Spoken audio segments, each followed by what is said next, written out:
कृषी क्षेत्रातील बातम्यांचा आढावा घेऊयात.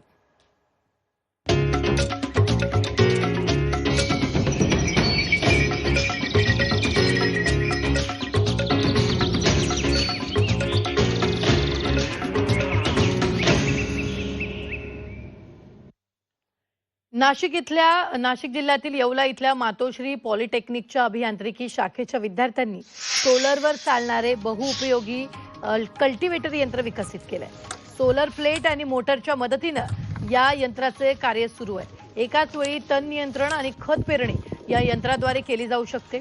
या संदर्भात आढावा घेतला आमचे प्रतिनिधी सुदर्शन खिल्लारे यांनी. आपण आता हे यंत्र या ठिकाणी पाहू शकतो. सोलर ऑपरेटेड यंत्र आहे. याला बॅटरी मोटर बसवलेली आहे. हे यंत्र एकाच वेळेस तण नियंत्रणाचं काम तसेच कल्टिवेटर असे 2-3 कामं एकाच वेळी करणार आहे. त्यामुळे निश्चितच शेतकऱ्याचा वाचणार आहे. ज्या विद्यार्थ्यांनी यंत्र तयार केलं आपण त्यांच्याशी बोलूया. काय सांगाल, हे यंत्र तयार करण्याचा उद्देश काय होता? सर, आम्ही ना जे सोलार ऑपरेटेड कल्टिवेटर तयार केलेलं आहे ते आम्ही अल्पउदरक शेतकऱ्यांसाठी तो शेतकरी जो आहे तो मॅक्झिमम खर्च करू शकत नाही किंवा मोठमोठाले जे वाहने आहेत आपल्या ऍग्रीकल्चर फील्डचे ते घेऊ शकत नाही, म्हणून आम्ही कमीत कमी खर्चात आणि मिनिमम स्पेस आणि स्वतः ऑपरेट करू शकतो असं आम्ही हे यंत्र शोधून काढलेलं आहे.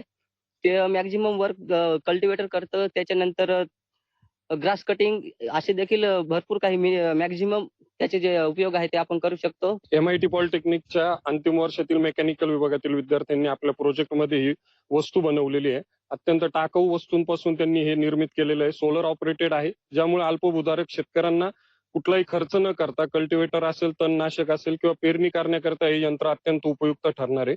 त्यांनी त्यांच्या संकल्पनेतून तयार केलेल्या वस्तूचं लवकरच आम्ही पेटंट मिळवून ते बाजारात आणण्यासाठी लवकरच प्रयत्नशील आहोत की जेणेकरून अल्पभूधारक शेतकऱ्यांना कुठलाही खर्च न करता ही वस्तू चांगल्यात चांगल्या त्यांना जीवनदायी ठरणार आहे. लवकरात लवकर पेटंटसाठी प्रयत्न करून हे यंत्र शेतकऱ्यांच्या वापरासाठी बाजारात आणण्यासाठी MIT कॉलेज प्रयत्न करणार आहे. Sudarshan Khillare, Zee Media, Yeola, Nashik.